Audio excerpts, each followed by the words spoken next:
但喺印度，大家會諗係乜嘢呢？係波里活啦、瑜伽定係香料呢？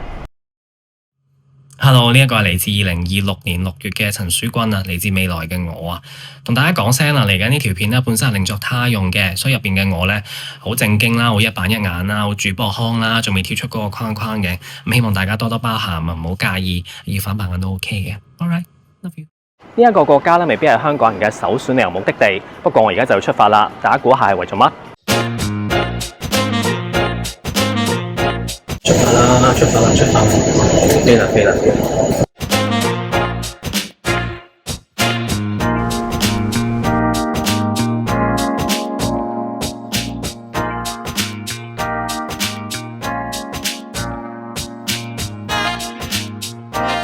終於落地新德里啦！呢一度呢，如果係搭商務艙喺機場會有特別通道入境㗎。不過因為我哋係半夜到，所以呢同其他通道等待時間都差唔多。對於習慣拎住本護照想飛就飛嘅香港人嚟講，印度係需要申請簽證，同埋都幾繁複㗎，亦都唔平咯，要成800蚊。如果想去呢，要提前做足準備啦。同埋提下大家啦，入境之前呢，要填好佢嗰張 Arrival Card 㗎，國家地區嗰一欄呢，係同時有中國同埋香港特區。我哋當時就揀咗香港特區，點知咧佢喺個系統度揾嚟揾去揾唔到喎，佢就話應該填中國啊咁，所以避免呢個麻煩啦，大家都係小心啲呢個位啦。經歷咗一番擾攘之後啦，終於都入咗境啦。新德里機場俾我感覺咧都係算乾淨，企企理理咁啊。不過出到去等接機嗰個地方都要行好遠咯。然後呢，一個好大嘅印象就係佢哋周街都好多佢哋嗰個總理莫迪嗰啲相啊，有好多宣傳品都有見到佢嗰個樣啊。跟住咧就開始新德里嘅第一日行程啦。我哋喺當地嘅朋友勸我哋咧都係用翻 Uber 比較安全。咁我第一站去咗一間都幾多當地人幫襯嘅餐廳。佢呢度咧就冇人帶位嘅，亦都冇嗰啲攞籌嘅系統，所以咧嗰個感覺就好似我哋細個嗰陣去茶樓等位咁，即係人哋嗰張台啦，我哋企喺隔離等到差唔多人哋食晒，我就行埋去喺隔離傍住咁，一起身啦，我就即刻攝入去。不過因為當地人咧見得華人都唔算好多，所以見到我哋咧都知係遊客，咁就好友善咁啦，叫我哋坐低，因為佢哋都準備走啦。呢一個 Chole Bhature 咧就係印度德里最紅嘅國民早餐啊，可以配上啲好濃郁鷹嘴豆咖喱嚟食嘅。跟住呢一個咧就叫 Dosa 啦，入邊咧係包住啲炒薯蓉啊，食嗰陣咧要飲啲湯同埋醬嚟食嘅。啱提過今次嚟印度嘅主要目的咧就係參加我朋友兼我 master 同學嘅婚禮啦，所以咧就要買一啲特別嘅衫啦。我朋友就俾一啲 dress code 我哋嘅。咁咧，我哋可以着西裝啦，亦都可以着當地特色服裝嘅。其中一樣咧就叫 Kurta 啦，咁就係印度最普遍嗰種傳統嘅長袖衫啊。另一種咧就係 Sherwani 啦，佢呢種咧亦都叫做印度西裝啊。呢一種衫咧剪裁咧就都幾闊，同埋咧似長款嘅衫啊，有啲好精美嘅刺繡啦，似嗰啲出土文物啊，嗰啲咩南越王嗰啲出土嗰啲衫。咁最終咧喺呢一間鋪頭，我哋就買咗2對皮鞋，2日咧分嚟一共4套衫，仲有2條頸巾。嗱，你估下我哋一共用咗幾多錢呢？一共係使咗9000幾蚊，不過係港紙啊！我朋友 Cassie 咧係一個超級好嘅人啦，好照顧我哋。佢結婚硬忙都好啦，都一定要撥傭出嚟同我哋食飯。所以咧，我哋嗰晚咧就食得比較夜嘅。咁我哋消磨時間，我哋就去咗一個叫做 Khan Market 嘅地方啦。呢一度係印度最貴最頂級嘅高端商圈之一嚟嘅，係建於1951年。最初咧係用嚟安置印度分治嗰陣由巴基斯坦過嚟嘅難民商販。而家因為鄰近使館區同埋富人區咧，就演變成外交官同埋本地中產最愛嘅文青聚集地啦。呢一度咧同傳統嘅市集完全唔同，開滿晒啲獨立嘅書店啊、高端嘅香薰店啊、設計師服飾啊等等嘅。咁我哋就點咗杯咖啡啦，喺街角嗰度坐。喺呢一度咧，我哋都掉低咗唔少銀紙啊，買手信俾翻我哋香港嘅朋友，同埋都買一啲茶俾自己試嘅。嗱，你唔食都要朋友食啦。不過呢一度嘅嘢咧都好乾淨同埋企理嘅，所以我哋買翻去嘅嘢咧，相信大家都食得開心嘅。好啦，終於食晚飯啦！嗰陣都講緊9點10點咯。我哋揀咗一間咧係喺印度伊斯蘭文化中心嘅餐廳嚟嘅。哇！呢一度嚟到咁夜呢，仲係好多人啦，水泄不通。原來呢，咁啱就撞正佢哋齋戒月啊，深夜先迎嚟佢哋聚餐同埋補充體力嘅時間。我哋呢就試咗啲羊肉咖喱啦、羊肉串啦，仲有啲 naan 啊。Cheers! Cheers! Cheers! Cheers! Cheers! Cheers! 而第二日嘅旅程呢，我哋第一站就去到新德里最大同埋最出名嘅錫克教廟宇。而呢一個宗教核心教義呢，就係反對種姓制度，提倡人人平等。教徒一生呢都要遵守嚴格嘅戒律，例如呢，成世都唔可以剪頭髮，亦都唔可以剃鬚㗎。所以男教徒呢，平時就會用嗰啲頭巾呢將啲頭髮包起嚟。而作為遊客入去參觀，規矩都幾嚴格㗎，無論男定女都要赤腳啦，除咗對鞋佢，同埋一定要戴頭巾，將啲頭髮完全包住。而呢一度最特別嘅地方啦，就係嗰個不分晝夜運作嘅免費巨大廚房啦。好多家庭啦，佢哋係做義工㗎，喺呢個咁熱嘅環境之下咧，赤腳啦行嚟行去，用手工咧嚟搓麵啊，當場去燒啲餅。呢一種製作過程啦，都幾有印度本土風味㗎。不過佢哋咧見到我哋個樣好似好大驚小怪咁樣，又喺度拍片，心諗唉影乜啦？我哋平時就係做呢啲嘢啫嘛，習以為常。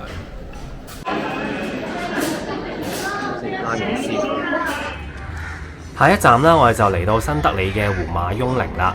呢一座陵墓建於16世紀，係蒙兀兒帝國第2任皇帝胡馬雍嘅陵墓。呢一個蒙兀兒帝國啦，就係波斯語入面蒙古嘅變音。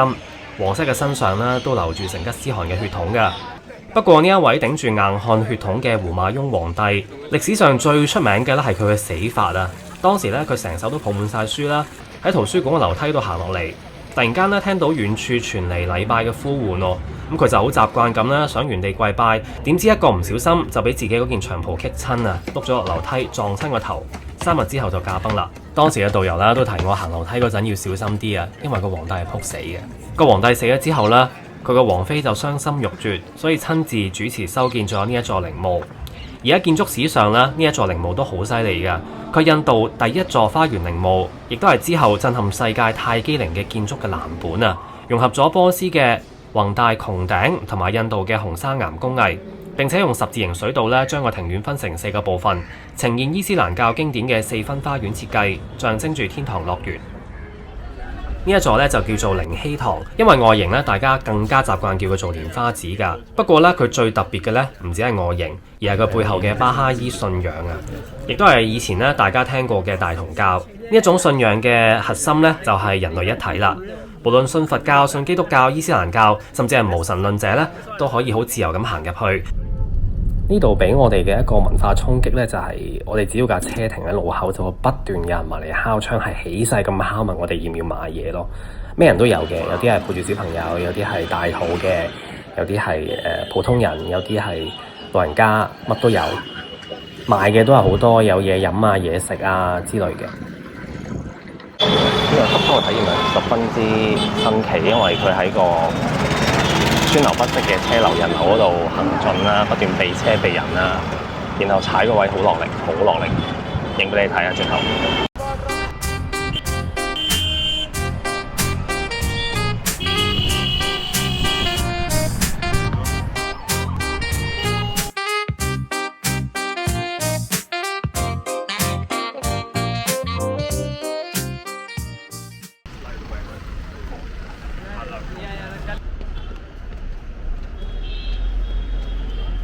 我哋去嘅下一個 spot 啦，都係另一個宗教嘅地標嚟㗎，係假馬清真寺啊！佢係全印度最大嘅清真寺之一，可以同時容納到25,000人一齊禮拜。呢一個位咧，導遊就好堅持話一定要攞部電話去拍嘅，因為佢話我知你係出 reels 㗎啦，咁樣咁就攞部電話去拍一條 reels 咁，大家收唔收貨呢？呢一座建築咁宏偉呢，一樣都係由蒙兀兒帝國嘅沙賈汗皇帝下令修建㗎。冇錯啦，就係嗰位呢，因為沉浸喺喪妻之痛起咗泰姬陵嘅痴情國王啦。喺17世紀呢，佢將帝國嘅首都由阿格拉搬翻去德里，並且起咗呢一個由紅砂岩同埋白色大理石交織而成嘅清真寺，作為成個新首都嘅信仰中心。而佢嘅名假馬呢，嚟自阿拉伯語嘅意思呢，就係星期五，所以呢一度呢，都叫星期五清真寺。建築兩邊呢，矗立住宣禮塔。面對呢一個咁大嘅空間啦，喺古代完全冇擴音器又冇喇叭嘅年代，坐喺後邊嘅人要點樣聽清楚阿軍講道呢？喺講道台同庭院之間呢，會整齊咁排列住一排經過專門訓練好大聲嘅神職人員。當台上嗰個阿軍呢講完一句，第一排嘅人就會用最大嘅聲呢接力去復述，跟住第二排、第三排咁將啲聲一唱一和咁傳到去最尾嗰一度。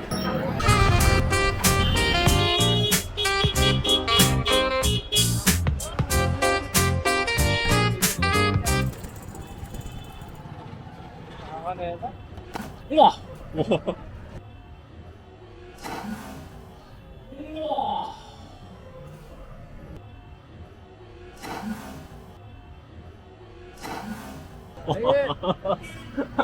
哇塞 Maybe some ice? Oh, never mind. Yes, never mind. 冇打到。You know, it's a month of Holi. Okay. You know the Holi? Yeah. Some children was at the rooftop. So Okay, they throw okay. the water balls. Oh yes. Oh, it's a water ball. So it's a blessing. Okay. Anyway, never mind. Yeah. Hit me hard. 呢個月係佢哋 Holi 啦，跟住啱啱就有啲小朋友喺個屋頂嗰度掟咗個勁大水彈嚟砸中我咯，濕晒條褲，跟住咧地下都仲係水。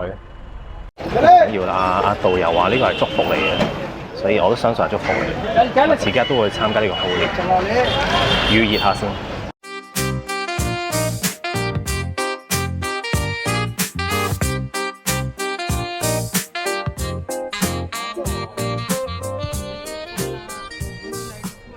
由假馬清真寺落咗嚟之後呢，我哋就去到全印度最古老、最繁忙，亦都係最瘋狂嘅傳統市場——月光集市。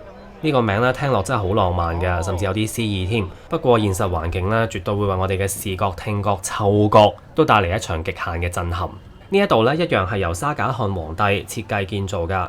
相傳當年呢一度有條水渠可以倒映住天上嘅月光，隔離咧又開滿晒優雅嘅店鋪，係當時皇室貴族最中意行嘅時尚中心。不過咁多個世紀過去啦，當年皇家浪漫咧，而家已經演變成一場地表最強嘅大型混亂交響樂啊！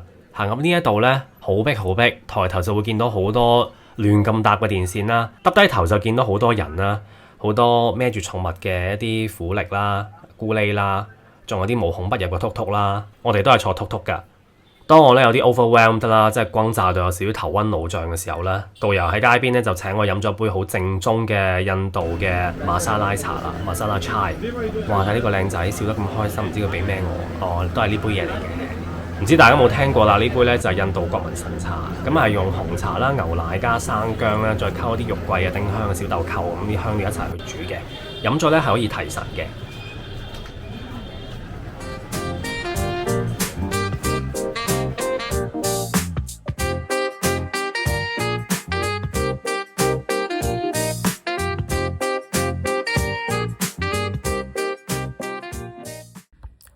導遊咧就叫我哋入咗呢一間香料鋪啦，有啱就買。不過咧一睇，哇個 price tag 咧細細包都要成200蚊港紙啊！我哋嗱嗱聲啦抌低行翻出去，睇下個店主咧幾落力 sell 呢班歐美客啦。一見到我哋呢班窮鬼，心諗唉肯定會幫襯噶啦。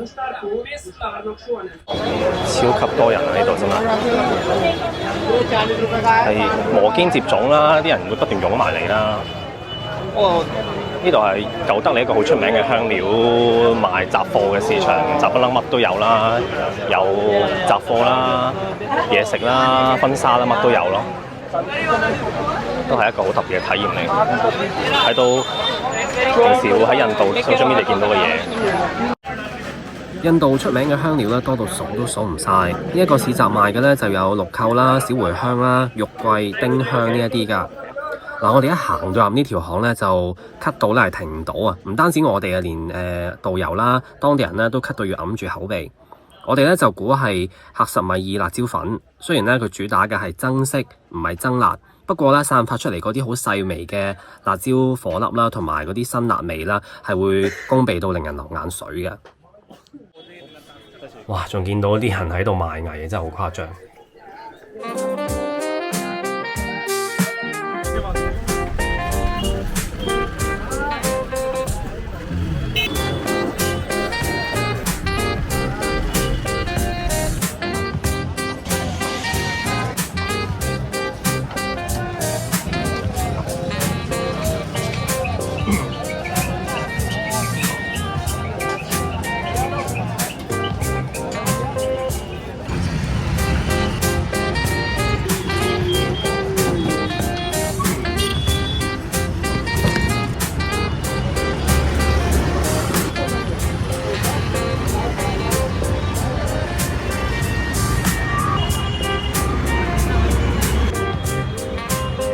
度咧就係一個 step well 嚟㗎，當地嘅語言就叫 Baoli。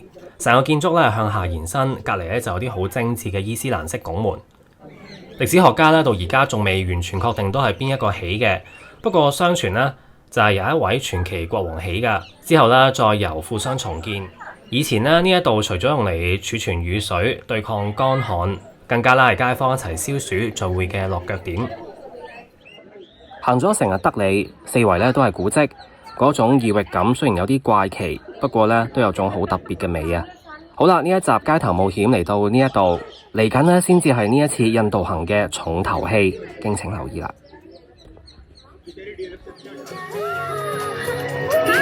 好靚啊！好靚啊！